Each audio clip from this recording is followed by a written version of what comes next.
परंतु स्थिति आपके समक्ष है। वासुदेव कुटुंबकम एवं सर्वे भवन्तु सुखिनः विचारधारा वाला देश, जहां आज नक्सल समस्या ने गंभीर रूप धारण कर रखा है। प्रश्न उठता है, ये नक्सली है कौन? समाज के सबसे शांत, शहरों से दूर जंगलों में रहने वाले तथा खेतों के माध्यम से अपने जीवन यापन करने वाले वो लोग जो अपने पूर्वजों द्वारा दिए गए धरोहर को बचाने के लिए सरकार के खिलाफ हथियारबंद हो गए हैं और अंततः ये लोग नक्सली बनने पर मजबूर होते हैं। महोदय, आधुनिकीकरण के नाम पर उन गरीब आदिवासियों की जमीनों को छीन ली गई तथा उन्हें मजबूर कर दिया बंधुआ मजदूर बनने पर, किंतु आज उनकी अधिकारों की कोई बात तक नहीं करता। मन समर्पित, तन समर्पित और यह जीवन समर्पित। मैं पूछता हूं, देश की धरती तुझे क्या दूं, क्यों दूं और किस लिए न्यौछावर करूं अपना सब कुछ तुम पर? क्या इसलिए कि मुझे देशद्रोह जैसे शब्दों से नवाजा जाए या इसलिए कि मुझे फर्जी इनकाउंटर में मार दिया जाए? जी हां अध्यक्ष महोदय, कुछ ऐसा ही समय था जब मान्य सूरवीर लखन भैया सोहराबुद्दीन तथा तुलसीराम प्रजापति को फर्जी इनकाउंटर में मार दिया गया। यह कैसी विडंबना है महोदय, हमारे विपक्षी साथी द्वारा मानव अधिकार का संरक्षण किए बगैर ही राष्ट्रीय सुरक्षा की बात करते हैं। जब आम लोगों का कोई अधिकार ही नहीं हो तो इस स्थिति में राष्ट्रीय सुरक्षा का क्या मतलब? मैं पूछना चाहता हूं अपने विपक्षी साथियों से, वे किस राष्ट्रीय सुरक्षा की बात करते हैं? पुलिस हिरासत में अत्याचार व मौत, उन्नाव केस, किसानों द्वारा आत्महत्या या बिहार के शेल्टर होम में हुई मासूम बच्चों के साथ दरिंदगी, क्या यह है राष्ट्रीय सुरक्षा?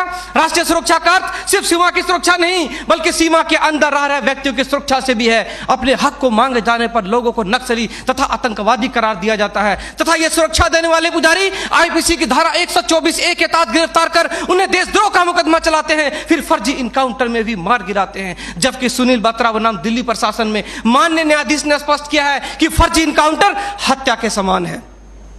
10 जुलाई 2004 को मनोरमा देवी के साथ दुष्कर्म और उसकी हत्या तथा पूर्वोत्तर राज्य की महिलाओं द्वारा हम सुरक्षा बलों के समक्ष निर्वस्त्र होकर विरोध प्रदर्शन करना इस बात का द्योतक है कि हम सुरक्षा बलों ने arms force special power act का दुरुपयोग कर नाजायज फायदा उठाया है। वहां के लोगों को जबरन गिरफ्तार कर उसे मानसिक एवं शारीरिक रूप से प्रताड़ित किया है तथा उनकी बहु बेटियों के साथ दरिंदगी कर मानवता को संसार किया है। यह देश की सभ्य समाज एवं लोकतांत्रिक शासन प्रणाली पर प्रश्नवाचक चिन्ह है। सीआरपीसी की धारा 41, 42, 107, 151 के तहत बिना वारंट गिरफ्तार करने की शक्ति, सीआरपीसी की धारा 129, 130 मजमे को तितर बितर करने की शक्ति और जरूरत पड़ने पर गोली चलाने तक की शक्ति इन सुरक्षा बलों को दी गई है। और कितने अधिकार दिया जाए इन्हें? तो दे दो रोलेक्ट एक्ट जैसा अंधा कानून और ढूंढते रहो इतिहास के पन्नों पर स्वतंत्रता एवं समानता जैसी शब्दों को। महोदय, आज जरूरत है चिंतन की, मंथन की, जागरूकता की, लोगों में विश्वास जगाने की। आज जरूरत है सुपर 30 जैसे संस्थानों की, ताकि अपने पथ से भटके हुए बच्चों को उचित शिक्षा,